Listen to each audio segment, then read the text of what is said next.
ओम शांति। यूँ तो मधुवन में आना ही होता है, बार बार आना होता है। और ये पांडव भवन तो जब आते हैं तो हमको हमारे बचपन की याद दिला देता है, क्योंकि हमारा बचपन यहाँ ही बीता है। वैसे तो ज्ञान में मैं अभिमन्यु हूँ।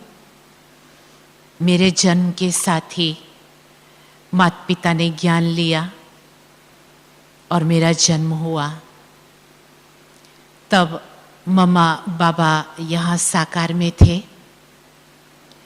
तो जब पहली बार मधुबन मुझे लाया गया तब सिर्फ 6 मास की थी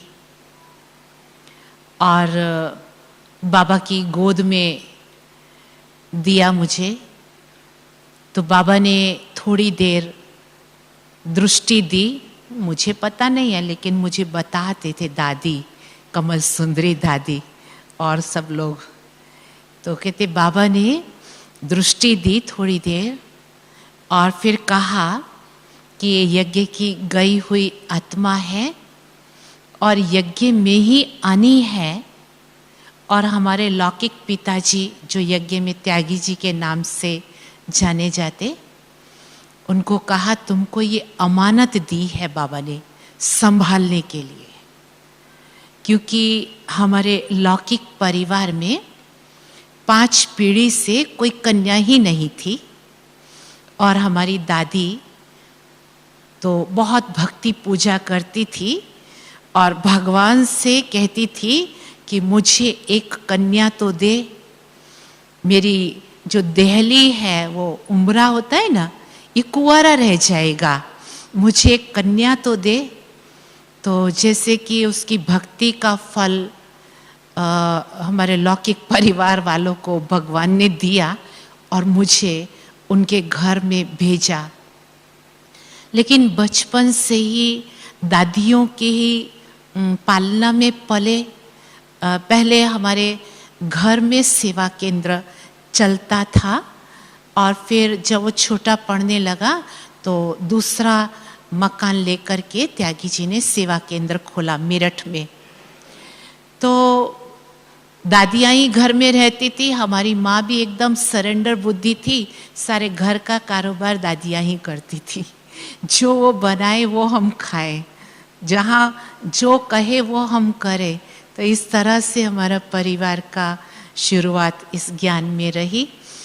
और जैसे थोड़े बड़े होते गए तो ज्ञान को इतना समझा तो नहीं था, लेकिन एक तोते के समान रटा हुआ था।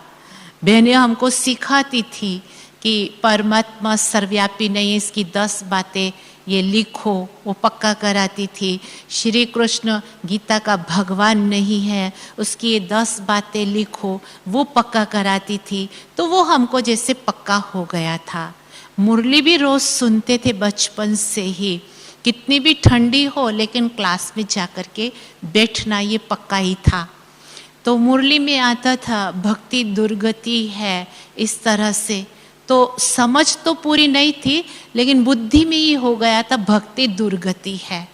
तो हम छोटे छोटे बच्चे, पास में मंदिर था तो वहाँ मंदिर में हम खेलते खेलते जाते थे।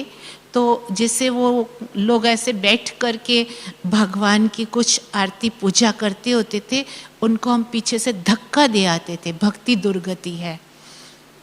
पता नहीं था ना, हमने तो भगवान के महावाक्य सुने, बस वही पक्का था। फिर किसी की वो धूप अगरबत्ती वो बुझ जाती थी ना, तो वो फिर जलाए आते थे, बेचारे की बुझ गई है, भगवान को खुशबू नहीं जा रही है, तो वो जलाए आते थे। और जब प्रसाद का टाइम होता था तो ये तो हमको पता था बाहर का खाना नहीं है, तो पंडित जी को चिढ़ा करके और फिर भाग आते थे। तो ये ज्ञान पूरा स्पष्ट बुद्धि में नहीं था, बचपना था, जो सुना बस वो फॉलो करना है, ऐसे था। भक्ति दुर्गति पक्का हो गया था एकदम। लेकिन जैसे जैसे हम बड़े हुए और हमको दादियों की पालना मिली, ये ज्ञान मिला, आई थिंक मुझे याद है मैं 3rd स्टैंडर्ड में थी, तब से मैं मधुबन आ रही हूँ।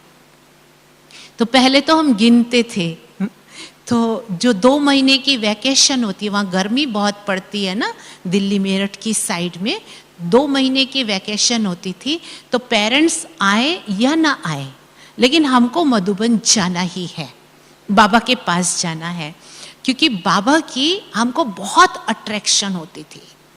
इतनी अट्रैक्शन होती थी, ज्ञान नहीं था, ये भी समझ नहीं थी कि इनमें भगवान है, ये भी पता नहीं था, इतने छोटे थे ना, बस बाबा जैसे खींचता था हमको। तो हमको ऐसे होता था हम बाबा के पास जाए, बाबा के पास जाए। मुरली क्लास तो करते थे, उसके बाद फिर ऐसा होता था हम बाबा के पास जाएं, बाबा के रूम में जाएं। लेकिन लच्छू दादी जो बाबा की संभाल करती थी, वो अपनी रीति से राइट थी, तो वो हमको बार बार कहती थी अभी नहीं आना है, अभी नहीं आना है, तुमको जब बाबा को मिलाना होगा ना मैं बुलाऊंगी। तो हमको लच्छू दीदी के भी ईर्ष्या आ जाती थी कि ये बाबा के पास रह सकते हैं और हम क्यों नहीं रह सकते हैं। इतना हमको अंदर में आता था कि ये क्यों हमको ना बोलते हैं, इनका बाबा है तो हमारा भी तो बाबा है। पर ज्ञान नहीं था, समझ नहीं थी, बचपना था। तो माना कि वो स्नेह बाबा का खींचता था। तो जैसे ही लच्छू दादी इधर उधर थोड़ी भी हो जाती थी ना, तो हम एकदम चप्पल निकाल करके दबे पैर बाबा के रूम में घुस जाते थे। तो बाबा अभी भी जो बाबा का रूम है वो आधे से भी छोटा था, और जो चारपाई है वो उसी ही रीति से है, जो बाबा की गद्दी है उसी ही रीति से है। तो हम कुछ भी नहीं बोलते थे, बिल्कुल आवाज नहीं करते थे। बाबा चारपाई पर लेटा होता था और हम बिल्कुल धीरे से चारपाई के नीचे जाकर के बैठ जाते थे। पता नहीं हमको क्या सुकून मिलता था वो चारपाई के नीचे। अभी भी कभी कभी मन हो जाता है यहाँ घुस जाऊं चारपाई के नीचे, वो याद आ जाती है। अभी तो घुस नहीं सकती, बड़ी हो गई। तो कहने का तात्पर्य है, ज्ञान योग की इतनी प्रकाष्ठा नहीं है, ज्ञान योग की गहराई को समझा नहीं है, फिर भी क्यों बाबा की अट्रैक्शन होती थी। बाबा की पावर, बाबा खींचता था हमको। तो जैसे नीचे जाकर के बैठते थे, थोड़ा समय होता था, 3-4 मिनट, आई थिंक 5 मिनट ज्यादा से ज्यादा, और बाबा को पता नहीं कैसे मालूम पड़ता था। बाबा की तो आंखें बंद होती थी जब हम घुसते थे अंदर, और धीरे से नीचे नीचे ही चले जाते थे। तो बाबा ऐसे हाथ करता था चारपाई के नीचे, हाँ बच्ची आ गई हो, नाम सहित, गीता बच्ची आ गई हो। हमको तो इतना अपार खुशी होती थी कि बात मत पूछो। बस बाबा का हाथ पकड़ लेते थे, बाबा चारपाई से नीचे से ऊपर ले लेते थे अपनी चारपाई पर, और बाबा की रजाई में बस बाबा के साथ लिपट करके सो जाते थे। क्या सुकून मिलता था, ये पता ही नहीं भगवान के साथ सो रहे हैं, ये कुछ पता नहीं। जिससे कि अनजाने में ही इतनी गहरी पालना बाबा ने हमको दे दी। और बाबा तो बहुत आराम नहीं करते थे, थोड़ी देर के बाद बाबा तो उठ करके चले जाते थे। हम आराम से बादशाह बन के सोए पड़े हैं बाबा की रजाई में, बाबा की चारपाई पर। लच्छू दादी आती थी, अरे शैतान तुम कहां से घुस गई तो हम उनको चिढ़ा करके, इतनी अक्ल नहीं थी ना कि ऐसे नहीं बोलना चाहिए, कितनी महान आत्मा लच्छू दादी, लेकिन वो बचपना पता ही नहीं था, लच्छी नहीं है अच्छी ऐसे कह करके भाग जाते थे। तो कहने का तात्पर्य, बाबा न सिर्फ बड़ों के प्रति ध्यान देता था, बाबा छोटे छोटे बच्चों के भविष्य को भी जानता था और उस अनुरूप बाबा पालना देता था। और ऐसी तो अमिट छाप बाबा की हर एक के ऊपर लग जाती थी कि आप सारे विश्व में घूम लो, वो पर्सनैलिटी, लौकिक अलौकिक पर्सनैलिटी, इनर पर्सनैलिटी कहाँ भी विश्व में मिल नहीं सकती, किसी में आंख डूब नहीं सकती। वो बाबा की पालना का इतना बड़ा प्रभाव कि हम पढ़े भी, ग्रेजुएशन किया, यूँ तो 10वीं के बाद ही यज्ञ में आना था, लेकिन दादी ने कहा नहीं नहीं, इसको भी ग्रेजुएशन तो कराओ, अभी यज्ञ में पढ़े लिखो की आवश्यकता है। तब हमको भी इतना वो नहीं था कि पढ़ना लिखना चाहिए, सब तो बाबा के बन रहे हैं, हम भी बन जाएं। लेकिन दादियाँ भी हमारे भविष्य को जानती हैं। तब थोड़ी पता था ये कंप्यूटर का ज्ञान आएगा। पढ़े लिखे तो हम खुद ही कंप्यूटर सीख गए, सब कुछ करने लग गए। तो दादी की श्रीमत से हम पढ़े और फिर 1975 में बाबा के यज्ञ में आए। पहले से ही ये एक लक्ष्य था कि मुझे लौकिक घर से दूर जाना है, क्योंकि एक ही एक बेटी थी, इसलिए माँ का मोह बहुत होता है। भले ज्ञानी थी लेकिन मोह बहुत होता है। तो रोज रोज घर के समाचार मिलते रहेंगे, घर के पास रहेंगे तो फिर वो बुद्धि जाती है। इसलिए लक्ष्य यही रहा कि दूर ही रहना है।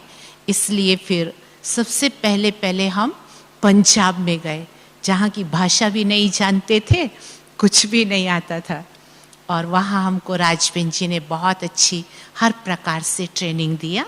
फिर जब यहाँ समर्पण समारोह हुआ तो फिर जानकी दादी ने कहा अब तुमको ये नहीं दूंगी, तुमने इसको समर्पित किया है ना। और दादी का लक्ष्य था सैन फ्रांसिस्को भेजने का। लेकिन उस समय काफ़ी बहनें रिटर्न आई थी, तो हमने दादी को कहा इंडिया में किसी भी कोने में रह सकते हैं, लेकिन सैन फ्रांसिस्को नहीं जाएंगे, फॉरेन नहीं जाएंगे। तो फिर दादी ने मुझे बॉम्बे भेजा, मेरी जगह अंशुला को वहाँ भेजा। और फिर वो भी वापस आई तो हमको और पक्का हो गया, अच्छा हुआ हम फॉरेन नहीं गए। फिर दादी ने वहाँ से वापस बुलाया और दादी को आवश्यकता थी। माना बचपन से ही जैसे दादियाँ कहते गए वैसे ही करते गए। सिर्फ एक विदेश जाने के लिए जरूर ना बोला और कभी ना नहीं बोला हमने।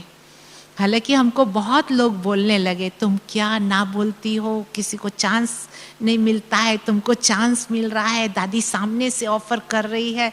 लेकिन मन ही नहीं करता था कि हम जाएं, इसलिए हमने दादी को ना बोला। बाकी लाइफ में कभी किसी बात पे हमने बड़ों को ना नहीं बोला, ये पाठ हमने हमेशा पक्का रखा। फिर तो दादी को जो प्रेरणा आई, दादी को आवश्यकता थी नवसारी पे, तो वहाँ भेजा। और दादियों के साथ जैसे कि हम बच्चे की तरह ही व्यवहार में आते थे। हमको ये भी पता नहीं था इतनी बड़ी महान दादियाँ हैं। तो जाने से पहले मैं जानकी दादी जी को मिली इंद्रप्रस्थ में। मैंने दादी को कहा दादी मुझे बड़े दादी कहीं नवसारी भेज रहे हैं, मुझे पता नहीं कहाँ आया। दादी ने कहा मैं तो हाँ जी कर दिया, अब क्या करूँ, कहाँ जाना है मुझे पता ही नहीं। दादी कहते बहुत अच्छा है तू जाने नवसारी। मैंने कहा दादी मैं जाऊँ तो मैं आपको बुलाऊंगी, आप आएंगे? ऐसे बच्चों की तरह ही बात करती। हाँ तू जा, दादी जरूर आएगी।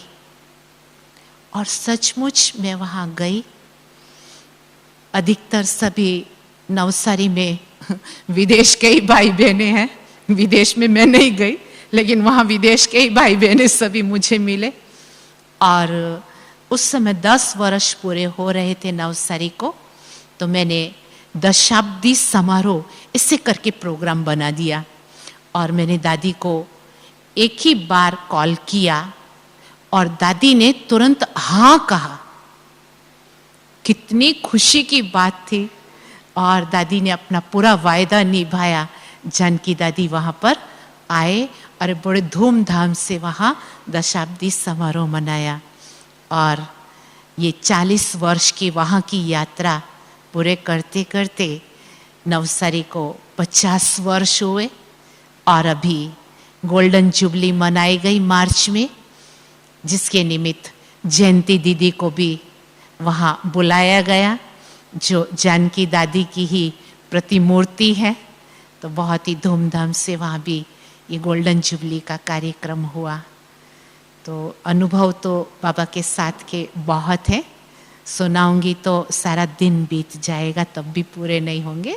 यहाँ पर ही पूरा करती हूँ, फिर मिलते रहेंगे। ओम शांति।